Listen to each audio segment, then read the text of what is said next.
500 kilometre दूर से ही Pakistani fighter jet जाम। DRDO ने नेत्रा में ये क्या लगा दिया, अमेरिका हैरान। दोस्तों, आसमान में उड़ता हुआ एक ऐसा रहस्यमय सिस्टम जो दुश्मन के घर में घुसने से पहले ही उसकी हर हरकत को डिकोड कर लेता है। एक ऐसी अदृश्य आंख जो सैकड़ों किलोमीटर दूर बैठे दुश्मन की धड़कन तक को ट्रैक कर सकती है। सोचिए, अगर जंग शुरू होने से पहले ही आपको पता चल जाए कि दुश्मन का फाइटर जेट कहां से उड़ान भरने वाला है, उसकी घातक मिसाइल किस दिशा में मुड़ने वाली है और उसका अगला मिलिट्री मूव क्या होगा, तो क्या आपको कोई हरा पाएगा? क्या होगा अगर आपके पास एक ऐसा उड़ता हुआ कमांड सेंटर हो जो पलक झपकते ही पूरे युद्ध का रुख पलट दे? हाल ही के दिनों में एक ऐसा मास्टर स्ट्रोक हुआ है जिसने भारतीय उपमहाद्वीप के पावर बैलेंस को हमेशा हमेशा के लिए बदल कर रख दिया है। अगर आप डिफेंस में रुचि रखते हैं तो आपको पता होगा कि यह काम एक रडार द्वारा किया जाता है, लेकिन हम बात सिर्फ एक नए रडार या फिर किसी विदेशी विमान की नहीं कर रहे हैं, बल्कि उस खौफ की है जो अब सीमाओं के पार साफ महसूस किया जा रहा है। ये कहानी है एक ऐसे स्वदेशी ब्रह्मास्त्र की जिसने भारत के सिक्योरिटी आर्किटेक्चर को एक नए मुकाम पर पहुंचा दिया है, जिसे देखकर ग्लोबल डिफेंस एक्सपर्ट और बड़े बड़े रणनीतिकार पूरी तरह से दंग हैं। तो चलिए, आज के इस धमाकेदार वीडियो में मैं आपको डीआरडीओ के इसी अजय योद्धा की पूरी इनसाइड स्टोरी विस्तार से समझाऊंगा। लेकिन वीडियो में आगे जाने से पहले अगर आप भी भारत की इस बुलंद रक्षा तकनीक और हमारे होनहार वैज्ञानिकों को सलाम करना चाहते हैं तो इस वीडियो को लाइक करके कमेंट बॉक्स में जय हिंद जरूर लिखें। याद रहे, जय हिंद कहना हम सब के लिए गर्व की बात है। दोस्तों, असल में भारत के डीआरडीओ ने हमारी वायुसेना को एक ऐसा अचूक और घातक हथियार सौंप दिया है जिसका नाम है Netra airborne early warning and control system. वैसे तो नेत्रा पहले से ही हमारी वायुसेना के बेड़े का एक अहम हिस्सा रहा है, लेकिन अब इसे फाइनल ऑपरेशन क्लियरेंस यानी कि FOC का सबसे महत्वपूर्ण सर्टिफिकेट मिल चुका है। इस FOC का सीधा और साफ मतलब यह है कि अब नेत्रा हर तरह के कड़े ट्रायल्स, मुश्किल से मुश्किल मौसम और खतरनाक वैलिडेशन से गुजरकर जंग के मैदान में अपना कहर बरपाने के लिए 100% तैयार हो चुका है। और यह कोई साधारण घूमने वाला मैकेनिकल रडार नहीं है, बल्कि आसमान में उड़ता हुआ भारत का अपना एक अभेद्य कंट्रोल रूम है जो दुश्मन के हर वार को हवा में ही नाकाम करने की फौलादी ताकत रखता है। इस ऐतिहासिक कदम ने भारत के स्ट्रेटेजिक ऑटोनॉमी को उस बुलंद लेवल तक पहुंचा दिया है जहां पहुंचना दुनिया के चुनिंदा और बेहद ताकतवर देशों के ही बस की बात है। क्योंकि जब आसमान में जंग होती है तो जीत उसकी बिल्कुल नहीं होती जिसके पास सबसे तेज या फिर सबसे महंगे लड़ाकू विमान हो, बल्कि जीत उसकी होती है जो दुश्मन को पहले देख ले और पहले ही मार गिराए। आपकी जानकारी के लिए बता दो कि तकनीकी कार्य प्रणाली को समझें तो यह नेत्र सिस्टम ब्राजील के एम्बियर EMB-145 एयरफ्रेम पर आधारित है, जिसके ऊपरी हिस्से पर भारत का अपना बेहद advance active electronically scan air radar यानी AESA मल्टीफंक्शनल रडार लगा हुआ है। ये रडार किसी पुरानी छत की तरह गोल गोल नहीं घूमता, बल्कि इसकी इलेक्ट्रॉनिक बीम प्रकाश की गति से चारों तरफ स्कैन करती है।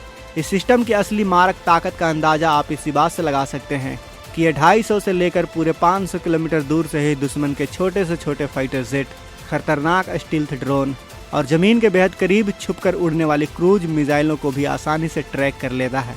जब नेत्रा आसमान में हजारों फीट की ऊंचाई पर गश्त लगा रहा होता है तो यह 300 से 360 डिग्री का विशाल रडार कवरेज करता है, यानी दुश्मन चाहे आगे से आए या फिर पीछे से, पहाड़ों के बीच से निकले या फिर किसी अंधेरे कोने से छुपकर वार करने की जरूरत करे। नेत्रा की चीते जैसी फुर्ती और बाज जैसी पैनी निगाह से बचना पूरी तरह से नामुमकिन है।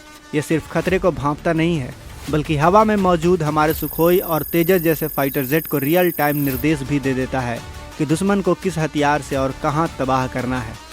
इस स्वदेशी सिस्टम को पूरी तरह से ऑपरेशनल करने के लिए असल जियोपॉलिटिकल एंगल जानने के लिए हमें थोड़ा पीछे जानना होगा और फरवरी 2019 की उस ऐतिहासिक रात को याद करना होगा जब भारतीय वायुसेना के जाबाज पायलटों ने पाकिस्तान के बालाकोट में घुसकर आतंकियों के सबसे बड़े ठिकाने को नेस्तनाबूद कर दिया था। उस सर्जिकल स्ट्राइक के दौरान अगर किसी ने भारतीय मिराज 2000 विमानों को हर पल गाइड किया था और उनके लिए एक ऑपरेशनल ब्रेन का काम किया था तो ये वही हमारा नेत्रा सिस्टम था। उस रात नेत्रा ने ही पाकिस्तान के F-16 विमानों के टेक ऑफ करते ही उन्हें ट्रैक कर लिया था और भारतीय लड़ाकू विमानों के बेड़े को सुरक्षित एयर रूट दिखाया था। बालाकोट के बाद पाकिस्तान और चीन दोनों को यह बात बहुत अच्छी तरह से समझ में आ गई थी कि न्यू इंडिया का डिफेंस इकोसिस्टम अब पहले जैसा रक्षात्मक नहीं रहा, बल्कि पूरी तरह से आक्रामक हो चुका है। चीन जो लगातार अपनी वायुसेना में KJ-500 जैसे आधुनिक अवॉक्स सिस्टम बढ़ाकर लद्दाख सीमा पर अपनी बैठ मजबूत कर रहा था, और पाकिस्तान जो स्वीडन और चीन से अर्ली वार्निंग एयरक्राफ्ट कैरियर खरीदकर भारत पर सस्ता दबाव बनाने की कोशिश कर रहा था। बालाकोट के बाद पाकिस्तान और चीन दोनों को यह बात बहुत अच्छी तरह से समझ में आ गई थी कि न्यू इंडिया का डिफेंस इकोसिस्टम अब पहले जैसा रक्षात्मक नहीं रहा, बल्कि पूरी तरह से आक्रामक हो चुका है। चीन जो लगातार अपनी वायुसेना में KJ-500 जैसे आधुनिक अवॉक्स सिस्टम बढ़ाकर लद्दाख सीमा पर अपनी पैठ मजबूत कर रहा है, और पाकिस्तान जो स्वीडन और चीन से अर्ली वार्निंग एयरक्राफ्ट खरीदकर भारत पर सस्ता दबाव बनाने की कोशिश कर रहा है, उनके लिए नेत्रा का यह LOC अपग्रेड एक बहुत ही सीधा और कड़ा कूटनीतिक सिग्नल है। आपको बता दो कि भारत अब टू फ्रंट वॉर यानी दोनों मोर्चों पर एक साथ लड़ने की क्षमता को सैद्धांतिक रूप से जमीन पर उतार रहा है। इसलिए भारत ने दुनिया को स्पष्ट कर दिया है कि वह अब किसी भी देश की गीदड़ भभकियों के सामने पीछे हटने वाला बिल्कुल नहीं है। भारत अब तक आसमान की इतनी गहरी निगरानी के लिए मुख्य रूप से रूस के भारी भरकम IL-76 विमानों पर लगे इजरायली फॉल्कन्स अवॉक्स सिस्टम पर बहुत ज़्यादा निर्भर हुआ करता था।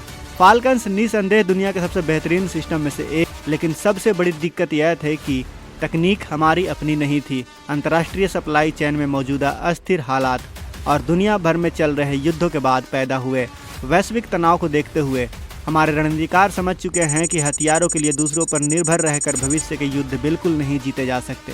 हो सकता है कि अमेरिका इजराइल पर दबाव बनाकर उन पर बैन लगा दे। अब सोचिए दोस्तों, अगर इजराइल अमेरिका पर भरोसा नहीं किया जा सकता है और अगर अमेरिका ने बैन लगा दिया इसकी सप्लाई पर, तो फिर हमारी जो आर्मी है, हमारी जो सेना है, वो पूरी तरीके से अंधी हो जाएगी। और यही खतरा हमारे डिफेंस एक्सपर्ट को साफ नज़र आ रहा था। आपको बता दो कि इजराइल से जो फॉल्कन आता है उसका रडार बहुत पावरफुल है, लेकिन स्पेयर पार्ट, सॉफ्टवेयर अपग्रेड और मेंटेनेंस के लिए विदेशी ताकतों की तरफ देखना भारत के उभरते ग्लोबल ऑर्डर्स वाले विजन के एकदम खिलाफ था। इसलिए भारत के वैज्ञानिकों ने नेत्रा को पूरी तरह से स्वदेशी बनाकर विदेशी कंपनियों के मोनोपोली को हमेशा हमेशा के लिए तोड़ दिया है।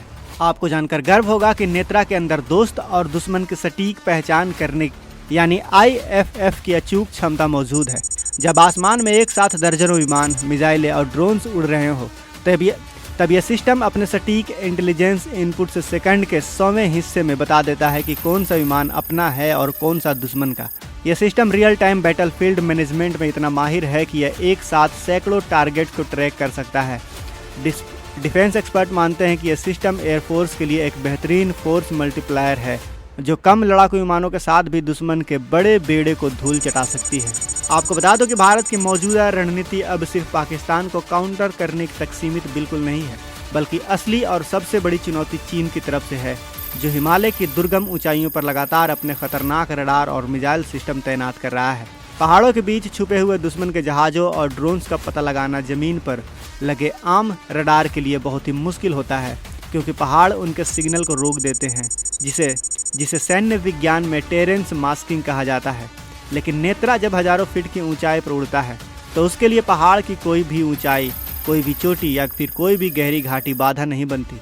वह ऊपर से नीचे झांक कर हर हरकत को आसानी से स्कैन कर लेता है, जिसे चीन बेहद सीक्रेट रखना चाहता है। हमारा नेत्रा उसे भी बहुत ही आसानी से देख लेता है।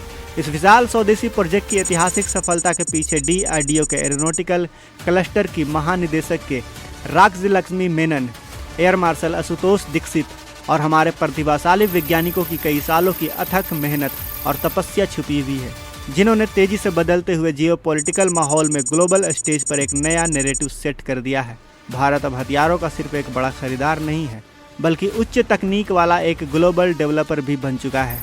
आपको बता दूं कि यह सिस्टम सिर्फ एक रक्षा उपकरण नहीं, बल्कि भारत के उन सभी दुश्मनों के लिए है, और ये कड़ी चेतावनी भी है जो भारत की शांति को कमजोरी समझने की भूल करते हैं।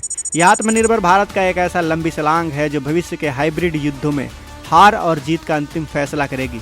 इसके जरिए भारत न सिर्फ अपनी जमीनी और हवाई सीमाओं को पूरी तरह से सुरक्षित रख पाएगा, बल्कि हिंद महासागर से लेकर इंडो पैसिफिक रीजन तक अपनी कूटनीतिक धाक भी मजबूती से जमा सकेगा, जो भविष्य के किसी भी नए इकोनॉमिक कॉरिडोर की सुरक्षा के लिए सबसे ज़्यादा जरूरी है। इस पूरे सैन्य और कूटनीतिक घटनाक्रम का सबसे बड़ा मतलब यही है कि भारत की पुरानी डिफेंसिव नीति अब हमेशा के लिए ख़त्म हो रही है। और यही वजह है कि आज जब भारत ने सीमाओं पर 500 किलोमीटर से दूर से ही पाकिस्तानी जेट को अंधा करने वाले स्वदेशी नेत्रा अवॉक्स को पूरी तरह से ऑपरेशनल कर दिया है, तो चीन, अमेरिका और हमारे दुश्मनों का मुंह खुला का खुला रह गया है। तो दोस्तों आज के इस वीडियो में बस इतना ही। वीडियो पसंद आई हो तो इस वीडियो को एक प्यारा सा लाइक जरूर करें। और क्या भारत को अब चीन के बढ़ते प्रभाव को काउंटर करने के लिए ऐसे ही और भी एडवांस नेत्रा सिस्टम को अपने मित्र देशों से या फिर मित्र देशों को एक्सपोर्ट करना चाहिए, अपने देशों में और ज़्यादा से ज़्यादा बनाकर तैनात करना चाहिए? क्या लगता है आपको? अपनी राय हमें कमेंट बॉक्स में ज़रूर बताएं। हम आपके हर एक कमेंट को बहुत ही गौर से पढ़ते हैं। बाकी अगर आपने अभी तक इस चैनल को सब्सक्राइब नहीं किया है तो इस चैनल को भी सब्सक्राइब कर लें। साथ ही बगल में जो बेल आइकन का बटन है उस पर ऑल पर भी क्लिक कर लें। मिलते हैं अगले वीडियो में। जय हिंद, जय भारत।